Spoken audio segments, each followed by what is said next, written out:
গত কয়েকদিন আগে লক্ষ্মীপুরের রামগঞ্জে একটা ছেলেকে মসজিদের মধ্যে ধরে শুধু আমিন বলার কারণে এমন পিটাইছে, এমন আঘাত করেছে, সে মুমূর্ষু অবস্থায় হাসপাতালে ভর্তি।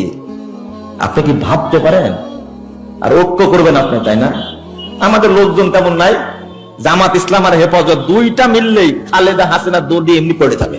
আপনারা দুজন ঐক্য হন তাহলে যথেষ্ট, আমাদের দিয়ে কোনো কাজ হবে না। দুইটা মিলেন তো, আর সাত গ্রুপ আর জুবাইর গ্রুপ মিলেন তো, দেখি পারেন কিনা। সাত গ্রুপ হলো ইহুদিদের দালাল, তারাই বলছে। আমাদের উলামায়ে কেরাম বহু আগে বলে গেছেন, এখন ইনারা এখন বলছেন। কথা বুঝতে পারলে আহলে হাদিসরা আগে বুঝে। সাত সাতকে আপনারা এত ভক্তি করেছেন, কেন ভক্তি করেন? নিজামুদ্দিন মাজারে গিয়ে পূজা করেন। তাবলীগের রীতি কি মাজার পূজা করা? কেন পূজা করেন নিজামুদ্দিনে গিয়ে তাবলীগের ভক্তরা? ও জুবাইর গ্রুপ এতদিনে বুঝতে পারছেন, তাই না? আহলে হাদিস আজ থেকে 50 বছর আগে বুঝেছে। আপনার বুঝতে দেরি হলো কেন? আজকে বলছে অবঞ্চিত ঘোষণা করা হোক, কেন বলছেন আজকে? ও আহলে হাদিসরা আগে বললে দোষ হয়, তাই না? একটা সুন্নাতকে রক্ষা করা কত মর্যাদার ব্যাপার। আমিন জোরে বলছে, পিটাইছে। আমিন জোরেই বলা লাগবে, পারবেন তো ইনশাল্লাহ? মসজিদ ফাটায় দিবেন একবার আমিন জোরে বললে, জানে যাতে যারা ইহুদি পন্থী তাদের কলিজাটা কেঁপে ওঠে, যেন ওদের কলিজা থেকে যেন ইবলিস দূরে চলে যায়। কথা বুঝতে পারলেন? আমিন যেখানেই বলবেন জোরে বলবেন, মার খেয়ে এসে বলবেন আমাকে মারছে, আপনার জন্য দোয়া করব, আল্লাহ তুমি এই মানুষটাকে বেলালের সাথে জান্নাতে রাখো, আম্মারের সাথে জান্নাতে রাখো, তাই দোয়া করব। কিন্তু বেদাতীদের সাথে আপোষ না। আরে রফুলায়দিন করে ফাঁসির কাস্টে ঝুলে মুরজম হোসাইন মাকদুম হোসাইন, তিনি পর্যন্ত 82 বিঘা সম্পদকে বাজেয়াপ্ত করা হয়েছে, কিন্তু রফুলায়দিন করা ছাড়েনি। আর আমিন বলা ছাড়বো আমরা? রফুলায়দিন করা ছাড়বো? সারা বাংলাদেশে আমিনই প্রতিষ্ঠিত হবে ইনশাআল্লাহ। মাজার পূজা, কবর পূজা, পীর পূজা, বাংলাদেশ আবার স্বাধীন হবে।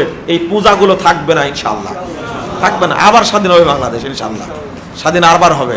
তুমি আতরের ডিব্বায় ঠেলা মেরেছো, এই সুগন্ধি বাংলাদেশ সব জায়গায় যাবে ইনশাআল্লাহ। কিসের বেরলবে আর কিছু দেওবন্দি, এই সুটকি গোষ্ঠী থাকবে না বাংলাদেশে ইনশাআল্লাহ। গণতন্ত্র, সমাজতন্ত্র, পীরতন্ত্র এর গোষ্ঠী থাকবে না। এই শিকড় উপড়ায় ফেলবো ইনশাআল্লাহ আমরা।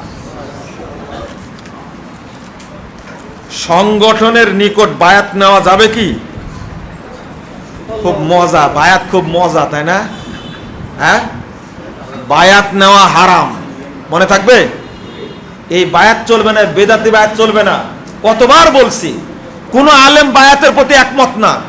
একজন ব্যক্তি এটাকে বৈধ বললে আপনিও কি বৈধ বলবেন? হ্যাঁ, খবরদার, এই ব্যাপারে একটু সাবধান থাকবেন আপনারা। কিন্তু ভক্তি যেখানে অন্ধ, দলিল সেখানে লাভ নাই। আমার কথা কি মানবেন আপনারা? আলবানির কথা কি মানবেন? না না আঙ্কেল বলছে কি জানেন, আঙ্কেল খেপে গেছে, না বাদ দেব না, আজকে বাদ করে উঠবো, থামেন। বলছেন কি জানেন, শোনেন, বলছেন আলবানি কানা মানুষ কি জানে, ইমাম ইবনে বাজ কানা মানুষ কি জানে? আস্তাগফিরুল্লাহ, আস্তাগফিরুল্লাহ। এরা কি আহলে হাদিস? হ্যাঁ, এরাই আহলে খবিস। হ্যাঁ, রাইট। যারা এই ধরনের কথা বলে, মানহাজ কিসের? বুঝেননি কথা? মানহাজ কিসের? আরে মানহাজ ছাড়া একজন মানুষ মুসলমানই না। মানহাজ ছাড়া একজন মানুষ হেদায়েতই পাবে না। 137 নম্বর আয়াত সূরা বাকারা খুলেন আর বলে কিসের মানহাজ? আল্লাহ বোঝার তৌফিক দান করুন। বায়াত নেওয়া বেদাত, মনে থাকবে। বায়াত নেওয়া হারাম, নিবেন না। আর কেউ যদি বায়াত নিয়ে থাকেন, মানে ওকে এমন ভাবে ঘৃণা করবেন, এই বায়াতটাকে তওবা করবেন। তওবা বুঝতে পারছেন? যে আল্লাহ এই বায়াত করে আমি পাপ কাজ করেছি, তুমি আমাকে মাফ করে দিও। আপনারা সবাই যিনারা ধর্মীয় গ্রন্থ বই লিখেন, আপনারা সকলেই মিলে যদি সমস্ত বইয়ের মূল্যে কিছু কমানো যায়, বইয়ের মূল্য কমানোর কথা বলছেন। দেখেন, আপনারা কি মনে করেন যে এই বইয়ের ব্যবসা করি আমরা বই নিয়ে যে বিক্রি করি? আমার লেখা সব বই হলো আলহামদুলিল্লাহ সাদাকায়ে জারিয়া। এটা কি সাদাকায়ে জারিয়া। এটা এতদিন যাবত আপনারা বই কিনছেন, পড়ছেন, আমার হাতে তো কোনোদিন 1 টাকাও আসে না। আমাদের সিরাত প্রকাশনী, প্রেস, এইগুলো পরিচালিত হয় এই অর্থ দ্বারাই। সেখানে প্রায় 27-28 জন ছেলে কাজ করে, বুঝতে পারেন, ফতোয়া লেখে, মাসিক আখলাস করে। এইটা চালাতে গিয়েই অনেক টাকা সেখানে ইনভেস্ট করতে হয়, ভিক্ষা করে নিয়ে আসতে হয়। এরপরেও আমরা বই খুব কম দাম রাখি। আপনি দেখবেন অন্য বই কত দাম, সেই তুলনায় আমাদের বইগুলো অনেক কম দাম। আপনারা হয়তো মনে করতে পারেন যে না, সবারই লাইব্রেরি আছে, সবাই ব্যবসা করে, আলেম ওলামা, কিন্তু আলহামদুলিল্লাহ এই ব্যবসাটা আমার নাই। আপনারা দোয়া করবেন আল্লাহ যেন এটা কবুল করে, এই খেদমতটা যেন কবুল করে, এই দোয়াটা করবেন। আপনাদের কাছে এই দোয়াটা চাই।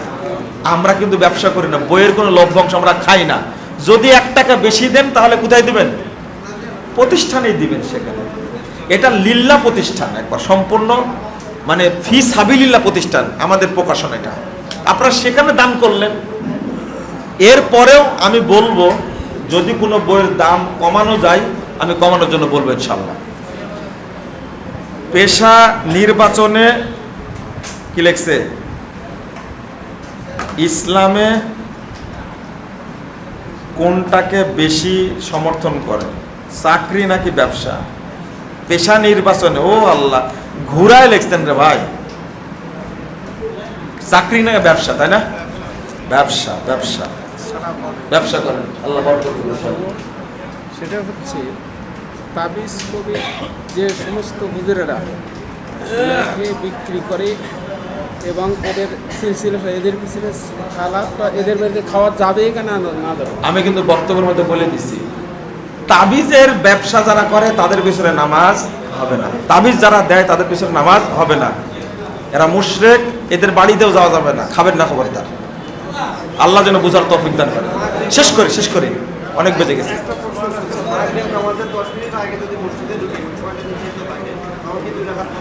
নিষিদ্ধ ওই তাহিয়াতুল মসজিদের কোনো নিষিদ্ধের সময় নাই। যখন ঢুকবেন তখনই পড়বেন, যখন ঢুকবেন তখনই পড়বেন। আপনারা দোয়া পড়েন, সুবহানাকা আল্লাহুম্মা ওয়া বিহামদিকা আশহাদু আল্লা ইলাহা ইল্লা আনতা আস্তাগফিরুকা ওয়া আতুবু ইলাইকা। আসসালামু আলাইকুম ওয়া রাহমাতুল্লাহি ওয়া বারাকাতুহু। পারেনও আপনারা